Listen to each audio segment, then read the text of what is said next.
Hello friends, मैं प्रियंका आर्य आप सबका आपके अपने चैनल लेट्स स्टार्ट स्टडी में बहुत बहुत स्वागत करती हूँ। आज मैं आप सबके लिए सीटेड एग्जाम के लिए मैथ पेडोलॉजी की क्लास लेके आई हूँ। आज हम अपना 4th चैप्टर सामुदायिक गणित के बारे में अध्ययन करेंगे। जैसा कि मैंने आपको सीटेड एग्जाम के लिए मैथ का जो सिलेबस उसको मैंने आपको बताया था कि हमारे सिलेबस में कौन कौन से टॉपिक दिए गए, जिसके हमारा पहला टॉपिक दिया गया गणित की प्रकृति, जिसका हम अध्ययन कर चुके हैं। दूसरा टॉपिक है गणित का पाठ्यक्रम विस्तार, इसका भी हम अध्ययन कर चुके हैं। तीसरा टॉपिक हमारा गणित की भाषा, इसका भी अध्ययन कर चुके हैं। आज हम अपना चौथा टॉपिक समुदाय गणित के बारे में अध्ययन करेंगे। अगर अभी तक आपने इन सारे वीडियो को नहीं देखा तो हमारे चैनल की प्लेलिस्ट में जाइए, तो ये सारे वीडियो देख के इनके नोट्स बना लीजिए। जब आप चीज़ों को सीक्वेंस वाइज पढ़ेंगे तो आपको कॉन्सेप्ट ज़्यादा अच्छे से समझ में आएगा, और आपके जब ये कॉन्सेप्ट अच्छे से डेवलप हो जाएगा तो आप पेडोलॉजी क्वेश्चन बहुत ईजिली सॉल्व कर सकते हैं। तो चलिए आज हम अपना टॉपिक स्टार्ट करते हैं, समुदाय गणित। इस टॉपिक को पढ़ने से पहले आपको पहले पता है समुदाय का तात्पर्य क्या होता है। तो अगर हम समुदाय को सरल शब्दों में कहना चाहें तो समुदाय को हम सरल शब्दों में समाज कह सकते हैं। क्या कह सकते हैं? समाज, हमारी सोसाइटी। ये क्या होता है? एक समुदाय का ही तो हिस्सा है। हमारी जो सोसाइटी क्या है? समुदाय का हिस्सा है। तो समाज में क्या होता है? जो समाज की रीत रिवाज है, रूढ़ियाँ हैं, परंपराएं हैं, संस्कृति, उन सबको हम अपने अनुसार ढालते हैं तथा हमारी संस्कृति, हमारी सभ्यता को समझ मान्यता मिलती है। यही तो होता है समाज में। तो इसीलिए समाज में हम क्या करते हैं? अपना जीवन यापन करते हैं। हमारे जो जीवन की दिनचर्या होती है सब समाज में व्यतीत होती है ना। तो हम हमेशा अक्सर बात करते हैं कि ऐसा नहीं करना, समाज के अनुरूप ही करना है, कोई भी काम करना है, कोई भी परंपरा करना है, क्योंकि हमारा जो जीवन होता है पूरा जीवन तो समाज में ही व्यतीत होता है। तो हमें गणित का समाज में क्या योगदान ये पढ़ना है। चलिए हम पढ़ते हैं। सामाजिक जीवन यापन करने के लिए गणित के ज्ञान की अत्यंत आवश्यकता होती है, क्योंकि गणित के ज्ञान से समाज में लेन देन, व्यापार, उद्योग आदि निर्भर होते हैं। जैसे आप देखिए गणित का ज्ञान आप ऐसे नहीं करते सकते कि सिर्फ इंजीनियर को, टीचर को, इसी को गणित के ज्ञान की आवश्यकता है। गणित के ज्ञान की आवश्यकता हर तबके के क्षेत्र को, चाहे वो इंजीनियर हो, डॉक्टर को भी गणित के ज्ञान की आवश्यकता है, टीचर हो, कोई क्लर्क है, कोई महिला है, जो कोई गृहिणी है, कोई बच्चा है, मतलब कोई दुकानदार है, कोई रिक्शा चालक है, कोई ऑटो चालक। ये आप कह सकते हो कि गणित के ज्ञान के हर किसी को हो सकता है। अब डॉक्टर को कैसे, अगर डॉक्टर को गणित का ज्ञान नहीं होगा तो कैसे समझ पाएगा कि हमें इतनी डोज देनी है, इतना ml का इंजेक्शन देना है। ये सब उसे गणित से ही तो ज्ञान हुआ। कोई ऑटो चालक है तो उसे कैसे पता चलेगा कितना मीटर हुआ, कितना किराया हुआ, ये सब उसे गणित से पता चल रहा है। कोई महिला होती है जो अपने मासिक आय का, व्यय का बजट बनाती है कि घर के खर्च कैसे चलाने, तो कैसे? उसको गणित के द्वारा हुआ। या कोई भी क्षेत्र का किसी भी व्यक्ति को ले सकते हैं आप, उसको बगैर गणित के उसका जीवन अधूरा है। गणित का ज्ञान हर व्यक्ति के लिए बहुत आवश्यक होता है। इसीलिए आपको एक टीचर होने के नाते हमारा मुख्य उद्देश्य है कि आपको गणित शिक्षक है तो आपको उस बच्चे के अंदर प्रारंभ से ही गणित के प्रति रुचि जागृत करनी है। रुचि जागृत करने के लिए आप क्या कर सकते हो? उनसे बहुत एक्टिविटी कराइए। जैसे यहाँ पे एक आपके एनसीईआरटी में इमेज दी हुई है कि ऐसे बच्चों को एक्टिविटी करा रहे हैं। टीचर खेल के द्वारा भी गणित का विकास कर सकते हैं, और भी अलग अलग शिक्षण अधिगम सामग्री का प्रयोग करते हैं। ये है कि आपको बालक में स्वयं प्रारंभ से ही गणित के प्रति इंटरेस्ट को जगाना है। अब हम पढ़ते हैं नेपोलियन के अनुसार। नेपोलियन ने गणित से संबंधित एक परिभाषा दी थी जो आपसे कई बार एग्जाम पूछ भी लेते हैं। सॉरी। नेपोलियन ने कहा कि गणित की उन्नति तथा वृद्धि देश की संपन्नता से संबंधित है। तो आपसे ये लाइन ऐसे भी पूछ सकते हैं कि किसने कहा था कि गणित की उन्नति तथा वृद्धि देश की संपन्नता से संबंधित? किसने बोला था? नेपोलियन ने। नेपोलियन ने कहा कि जब तक हमारा बिजनेस अच्छा नहीं होगा तब तक क्या होता है, कोई भी देश संपन्न नहीं हो सकते। व्यापार, उद्योग, इन सब के लिए क्या गणित का ज्ञान बहुत आवश्यक होता है। तो ये किसने बोला था कि गणित की उन्नति तथा वृद्धि देश की संपन्नता से संबंधित है? नेपोलियन ने। हम पढ़ते हैं गणित शिक्षण के मूल्य क्या होते हैं। एक टीचर होने के नाते आपको गणित शिक्षा करना है तो किन मूल्यों को सरल शब्दों में अर्थ समझेंगे तो गुण, किन गुणों का आपको विकास करना है। क्योंकि आपको कोई भी टॉपिक पढ़ने से पहले आपको ये याद रखना है कि इसके हमें उद्देश्य क्या है। इसको हम पढ़ रहे हैं तो बालक में इसका कैसे प्रयोग करना है, कैसे इनका उद्देश्य क्या है। क्योंकि आप सब जानते हैं पेडोलॉजी क्या है। पेडोलॉजी एक टीचिंग आर्ट होती है कि आपने जो भी थ्योरी, साइंस, जो भी थ्योरी अभी तक पढ़ी है, जैसे क्या होता है शिक्षण अधिगम सामग्री या कोई भी थ्योरी, मतलब आपने बीटीसी, बीएड, डीएलएड वगैरह में जो सब पढ़ा उसका आप अप्लाई कैसे करना है, बच्चों के ऊपर उसका प्रयोग कैसे करना है, इसी सब के जांचने के लिए अब क्या होता है पेडोलॉजी क्वेश्चन होते हैं। तो गणित शिक्षण जब एक टीचर होने के नाते आपको बालक को गणित सिखा रहे हो तो आपको कौन कौन से मूल्यों का विकास करना है, ये ध्यान रखना। पहला क्या, नैतिक मूल्य, क्योंकि शिक्षा का मुख्य उद्देश्य होता है कि एक ऐसे सुयोग्य नागरिक का निर्माण करना जो आपके भविष्य में क्या करे, राष्ट्र में एक अच्छा योगदान से राष्ट्र निर्माण में सहायक हो। एक टीचर का मुख्य उद्देश्य ऐसा होता है कि उसके बालक में ऐसे नागरिक का निर्माण करना है। तो नागरिक कभी अच्छे तब बन सकता है जब उसके अंदर नैतिक मूल्यों, संस्कार हो, परंपराएं हो, समाज में मान्यता प्राप्त हो, ऐसे काम करे, तभी तो उसके अंदर नैतिकता का विकास कर सकते हैं। दूसरा क्या होता है, उसे बौद्धिक मूल्यों का विकास करना है, क्योंकि आपके पास आया तो उसके बौद्धिक मूल्य क्या होते हैं, उसकी बुद्धि लब्धि, उसका IQ, उसकी मैथ का लेवल या किसी भी सब्जेक्ट का उसमें IQ को बढ़ाना है। उससे संबंधित जो भी प्रॉब्लम्स आए, समस्याएं आए, सम्स आए, उनको सॉल्व कर सके। तीसरा क्या होता है, जीविकोपार्जन संबंधी मूल्य, क्योंकि एक बालक जो है एक भविष्य में जाके किशोर बनेगा, किशोर के बाद क्या होगा, वो युवक बनेगा, तब उसका मुख्य उद्देश्य क्या होगा, जीविकोपार्जन। उसको अपने जीविका के उपार्जन के लिए क्या करेगा, धन की आवश्यकता होगी, तो उसको ऐसा ज्ञान देना है जिसका भविष्य में प्रयोग कर सके, धन कमा सके, अपनी जीविका चला सके।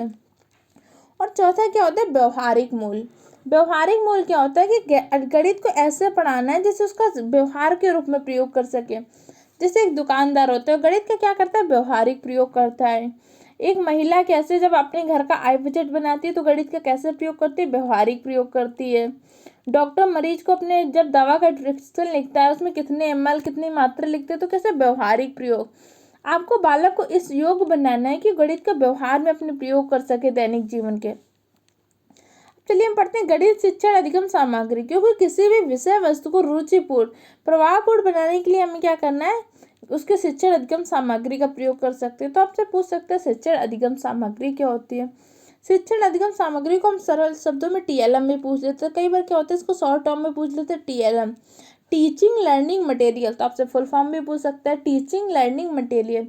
शिक्षण अधिगम सामग्री के अंतर्गत वे समस्त सामग्री आती है जिनके प्रयोग से शिक्षण अधिगम प्रक्रिया को रुचिपूर्ण व प्रभावपूर्ण। टीचर को एक शिक्षण अधिगम सामग्री TLM का प्रयोग क्यों करता है, क्योंकि TLM के प्रयोग से क्या होता है, पहले तो बच्चों का इंटरेस्ट आता है पढ़ाई में, और जब बच्चों का इंटरेस्ट आता है जो पढ़ाने के उद्देश्य हो जल्दी से सफल हो जाते हैं, और जो होता है उसको सिखाना चाहते हो आसानी से सीख जाता है। तो चलिए हम पढ़ते हैं प्रमुख गणित में शिक्षण अधिगम सामग्री की। गणित के शिक्षण कार्य में कौन कौन से शिक्षण अधिगम सामग्री का प्रयोग करते हैं। कई बार क्या होता है आपका सीटेड एग्जाम में पूछ लेता है कि इसका प्रयोग क्यों करते हैं, इसका किस ज्ञान को सिखाने के लिए कर सकते हैं। चलिए सबसे पहले पढ़ते हैं अबेकस। अबेकस को कई बार गिनतारा भी कहते हैं। अब आपको पता होना चाहिए कि अबेकस का आपका प्रयोग कब करना है, किस बच्चों के लिए करना है, क्योंकि शिक्षण अधिगम सामग्री से ज़्यादा महत्वपूर्ण इस चीज़ को होता है कि एक टीचर चयन कर सके कि किस स्थिति में हमें किस शिक्षण अधिगम सामग्री का प्रयोग करना है। अबेकस का प्रयोग क्यों करते हैं, बच्चों को गणना संबंधी ज्ञान देने के लिए, स्थानीय मान की संकल्पना व संख्याओं को पढ़ने की समझ विकसित करने के लिए किसका प्रयोग करते हैं, अबेकस या गिनतारा का। ये देखिए जैसे अबेकस, इसमें क्या करते हैं, बच्चों को काउंट करना सिखाते हैं। अगली शिक्षण अधिगम सामग्री का प्रयोग करते हैं 10 ग्राम। 10 ग्राम का प्रयोग कहाँ करते हैं, 10 ग्राम का प्रयोग करते हैं ज्यामिति की 2D आकृतियों को पहचानने में। तो कई बार आपसे ऐसे पूछ सकते हैं ज्यामिति की 2D आकृतियों को पहचानने में किसका प्रयोग करते हैं, 10 ग्राम का। 3D के लिए हम दूसरा करते हैं। तो इसको चीज़ को ध्यान रखना, जो इंपॉर्टेंट चीज़ें मैंने उन्हें हाईलाइट कर दी कि 10 ग्राम से हम क्या करते हैं, 2D आकृतियों को पहचानते हैं। अब 10 ग्राम के बारे में आपके NCERT में उल्लेख भी दिया हुआ है, क्योंकि आपको सीटेड एग्जाम में सारे क्वेश्चन जो होते हैं NCERT बेस्ड ही पूछे जाते हैं। इसलिए अगर आपने प्राइमरी लेवल के लिए 5th तक की NCERT पढ़ ली तो आपके क्वेश्चन इजीली सॉल्व हो जाएंगे, और जूनियर लेवल के लिए आप 8th तक की NCERT को बहुत अच्छे से पढ़ ली। इसलिए क्या करूँ मैं अपने वीडियो में हर टॉपिक में जो आपके NCERT में इंपॉर्टेंट चीज़ें उल्लेख हैं जिसका आपके प्रीवियस ईयर पूछे जा चुके हैं, इस तरह से पूछे जाने की संभावना है, उन सब की क्या करें इमेज लगा के आपको समझाती हूँ, जिससे क्या होगा कि आप अगर NCERT की बुक नहीं भी पढ़ेंगे फिर भी आप आसानी से क्वेश्चन सॉल्व कर लें, क्योंकि जो भी आपके NCERT में इंपॉर्टेंट चीज़ें दी हैं जो आपके पेपर लेवल के लिए इंपॉर्टेंट हैं, मैं उन सबको आपके इसमें नोट्स फॉर्म में या तो PDF फॉर्म में, PDF में क्या होता है इमेज लगा के आपको समझा रही हूँ। जैसे 10 ग्राम के बारे में आपके NCERT में दिया गया। 10 ग्राम का एक चीन की पुरानी पहेली है, तो आपसे पूछ सकते हैं 10 ग्राम का आविष्कार कहाँ हुआ था, तो कहाँ हुआ था, चीन में। इसमें हम क्या करते हैं, जानवर इंसानों की आकृतियां बना सकते हैं। इसमें 7 आकृतियों का एक समूह होता है। 10 ग्राम 2 प्रकार की होती है, एक होती है 7 आकृतियों का समूह की, दूसरी होती है 5 आकृतियों का समूह की। इस तरह से एक ट्रायंग्राम एक पहेली होती है, चीन की है। इसमें कितनी आकृतियाँ होती है? 7 ज्यामितीय आकृतियाँ होती हैं। जिसमें क्या होता है, आपसे ये पूछ सकते हैं ज्यामितीय आकृति में कौन कौन सी आकृति होती है? 5 त्रिभुज होते हैं, एक वर्ग होता है, एक आपका समांतर चतुर्भुज होता है। इन सब का प्रयोग करके बच्चों से अलग अलग आकृतियां बनाने कहते हैं। जैसे आप सबने देखा होगा ऐसे इस टाइप की आकृतियां बनाते थे हम। आप सबने देखा होगा बच्चे की आकृति, ऐसे आकृतियों का प्रयोग करके सब सीखते थे। ये सब क्या होता है 10 ग्राम के अंदर, उनको सारी आकृतियां दे दी जाती हैं, उनसे कहते हैं बेटा अलग अलग चीजें बनाओ।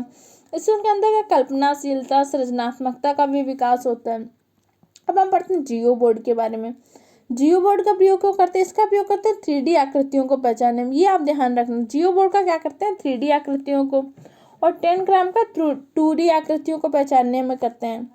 ये जैसे आपको जियो बोर्ड है, इसमें क्या होता है ऐसे बॉल लगे होते हैं, इनका प्रयोग करके बालकों को अलग अलग आकृतियों बनाने कहते हैं, जिससे बच्चे समझ जाते हैं। जैसे ये आपकी क्या हुई त्रिभुज बनी हुई है, ये आपका आयत है, इसी तरह से आप उसको वर्ग भी बना के सिखा सकते हो। ऐसे क्या करते हैं आकृतियां बना के सिखाते हैं, बच्चे को समझाने का प्रयास करते हैं।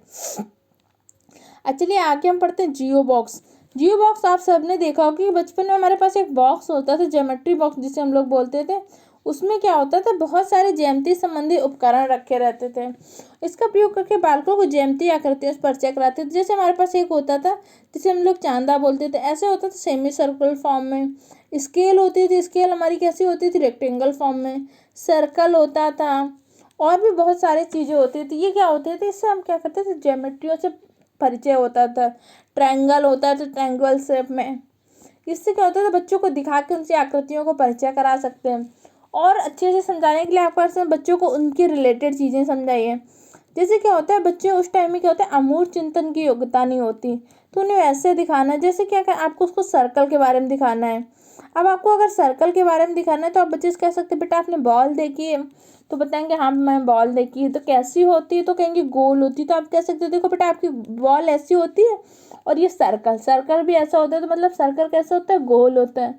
फिर उनसे आप पूछ सकते हो बेटा इस तरह से और चीज़ें बताओ, तो और बहुत सारी चीज़ें बताएंगे। हो सकता है फुटबॉल बॉल बताएं या और चीज़ें बताएंगे। फिर आप जैसे उन्हें कोन के बारे में बताना है, तो आप उनसे कह सकते हो बेटा आपने बर्थडे की कैप देखी है, तो तुरंत उन्होंने बर्थडे की कैप जरूर देखी होगी, तो कहेंगे हाँ देखी है। तो आप उन्हें बता सकते हो बेटा ये क्या होता है, कौन होता है, फिर इसके बारे में समझा सकते हो। इस तरह से जब उनके पास जो सामान होता है उसका प्रयोग करके आप उसे समझाने का प्रयास करेंगे तो आसानी से सीख जाएंगे। अब चलिए आगे हम पढ़ते हैं संख्या चार्ट या ग्रिड चार्ट पद्धति। इसका प्रयोग क्यों करते हैं? इसका प्रयोग करते हैं दशमलव संबंधित त्रुटियों को दूर करने में। जो पॉइंट्स कई बार बच्चे क्या होते हैं, जैसे आपने बोला 5.35, 5.35, तो कई बार बच्चे क्या होते हैं इसको गलत पढ़ लें, कब 535 पढ़ लें, 535 पढ़ लें, वो पॉइंट को समझ नहीं पाते। तो इन सब चीज़ों का ज्ञान, उनकी जो गलतियाँ होती हैं उनको दूर करने के लिए किसका प्रयोग करते हैं? संख्या चार्ट का प्रयोग करते हैं। अगला हमारा क्या होता है डार्ट पेपर। डार्ट का पेपर का प्रयोग कब करते हैं? सममिति व परावर्तन की ज्यामितीय संकल्पनाओं को समझाने के लिए हम किसका प्रयोग करते हैं? डार्ट पेपर का। डॉट पेपर में डॉट टाइप के बने होते हैं पेपर, उसमें सम्मिति क्या होता है आपको पहले ये पता होना चाहिए। किसी भी चीज़ को बराबर जो काटना होता है वो क्या होती है? आपकी सम्मिति होती है। जैसे आपका ई बना हुआ है, अब इस ई को हम कहेंगे इसकी सम्मिति रेखा से काटो, तो आप कैसे काटोगे? इस ई को अगर आप ऐसे काटोगे तभी तो इसकी सम्मिति रेखा होगी कि बराबर बराबर काटना। अगर आप इस ई को ऐसे काट दोगे तो क्या बराबर कटेगी? नहीं कटेगी। जैसे इस तरह से आपके एनसीईआरटी में कई बार पूछा भी जा चुका है। जैसे ए है, ए की सम्मिति रेखा क्या बनेगी? ए की सम्मिति रेखा आपकी ऐसे बनेगी, तभी आप ए बराबर काट सकते हो। अगर आप ए को ऐसे काट देंगे ऐसे, तो क्या सम्मिति रेखा बनेगी? नहीं बनेगी। इसी सारी संकल्पनाओं को समझाने के लिए क्या करते हैं आप डॉट पेपर का प्रयोग करते हैं, जिसमें बच्चे आसानी से समझ जाएं। अगला क्या आता है ग्राफ पेपर। ग्राफ पेपर का आप सबने भी यूज किया होगा कि द्विविमीय 2D आकृति के क्षेत्रफल की तुलना करने के लिए। जैसे ग्राफ पेपर में हम क्या करते थे ऐसे बार ग्राफ इन सब का प्रयोग करते थे ना, तो ये क्या होता है सर 2D आकृतियां जो होती थी उनके क्षेत्रफल की तुलना करने के लिए ग्राफ पेपर का प्रयोग करते हैं। मोती व माला, जैसे क्या होता है प्राथमिक स्तर में बच्चों के लिए मोती व माला का भी प्रयोग करते हैं। क्यों करते हैं? दशमलव संख्याओं के योग की संकल्पना को पढ़ाने के लिए मोती व माला का प्रयोग करते हैं। जैसे उसमें क्या होता है बच्चे कई बार कंफ्यूज हो जाते हैं कि पॉइंट कैसे रखें। जैसे 48.50 को जोड़ना है, तो उधर आपने बोल दिया बेटा 57.7 को जोड़ो, तो 57.7 को कंफ्यूज जाते हैं कि यहाँ पे रखना है कि यहाँ पे रखना है। इस तरह से उनकी कंफ्यूजन दूर करने के आप मोती व माला का प्रयोग कर सकते हैं। अगला क्या होता है वृत्तीय किट। भिन्नों की अवधारणा को समझाने में इसका प्रयोग करते हैं। जैसे क्या होता है, आप सबने देखा होगा ऐसे किट होती है, इसमें अलग अलग टाइप में कट्टे होते हैं। जैसे ये क्या हो गया, 1/4 हो गया। ये आपका क्या होता है, 1/2, 1/2 होता है। ऐसे और भी होते हैं। ये क्या होता है आपका 1/3 हो जाता है। इस तरह से भिन्न बनी होती है किट, जिसके द्वारा आप उसको समझाने का प्रयास करते हैं। अगला हम पढ़ते हैं समाज में गणित का स्थान क्या है। क्या आप जो अपने पढ़ रहे, क्योंकि आपने टॉपिक क्या पढ़ रहे हैं, सामुदायिक गणित, तो समाज में गणित का स्थान क्या है। क्योंकि समाज में कोई भी काम, कोई भी व्यक्ति, मैंने आपको बताया कि जब तक उसे गणित का ज्ञान नहीं होगा, अपने समाज के कार्य को अच्छे से कर ही नहीं सकता। कोई एक मिस्त्री भी होगा, राजगीर होगा, उसको भी गणित का ज्ञान होना चाहिए। एक रिक्शा चालक, उसको भी गणित का ज्ञान होना चाहिए। ये हो सकता है हर इंसान का लेवल अलग हो जाता है, किसी को ज़्यादा ज्ञान है, किसी को कम है, लेकिन गणित का जो प्राथमिक स्तर पर ज्ञान हो हर व्यक्ति को होना चाहिए। इसीलिए जैसे मैंने आपको बताया कि कोठारी आयोग ने पिछले वीडियो में आपको समझाया कि कोठारी आयोग ने अनुशंसा की थी कि सामान्य शिक्षा के अंतर्गत 10वीं कक्षा तक गणित का ज्ञान सबके लिए उपलब्ध कराया जाए। क्योंकि समाज में क्या होता है, गणित के बगैर कोई भी काम हो ही नहीं सकते। आपको बैंक का कोई काम करना हो, कुछ सामान खरीदना है, घर का आय व्यय का बजट बनाना, आय व्यय का, इन सब में भी तो आपको गणित का प्रयोग करना है। तो समाज के प्रत्येक व्यक्ति को गणित के ज्ञान की आवश्यकता होती है। और गणित का क्या होता है, दैनिक जीवन से घनिष्ठ संबंध। क्योंकि आप सब जानते हैं हमारे पूरे जीवन में हम गणित का सबसे ज़्यादा प्रयोग करते हैं। हम सामान खरीदने जाते हैं तो गणित का प्रयोग करते हैं। घर में कोई योजना बनाते हैं कि इसको खर्च ऐसे करना है, तो भी हम गणित के ही तो ज्ञान का प्रयोग कर रहे हैं। कि और भी बहुत सारे काम होते हैं तो हम किसका, गणित का प्रयोग करते हैं। अब यंग के अनुसार, यंग ने एक परिभाषा दी थी। ये कई बार आपसे इस पॉइंट को इनके पूछ भी लेता है कि गणित को समाज की रीढ़ की हड्डी किसने बोला। तो किसने बोला था, यंग ने। यंग ने कहा कि लौ, वाष्प और विद्युत के इस युग में जिस ओर भी मुड़कर देखेंगे गणित ही सर्वोपरि है। उन्होंने कहा कि जैसे आप इस टाइम पे देख रहे हैं, हमारे जीवन में फिजिक्स के कितने सारे यूजेज होते हैं। जैसे हम फैन चलाते हैं, फ्रिज, टीवी, सब क्या इन सब का प्रयोग कैसे करते हैं, फिजिक्स के द्वारा ही तो हो रहा है आजकल। और फिजिक्स में क्या होता है, मैथ का प्रयोग होता है। तो अगर कह रहा है कि गणित का स्थान खत्म करते, तो आपको लगता है हमारे जो जीवन में आजकल दिनचर्या चल रही है।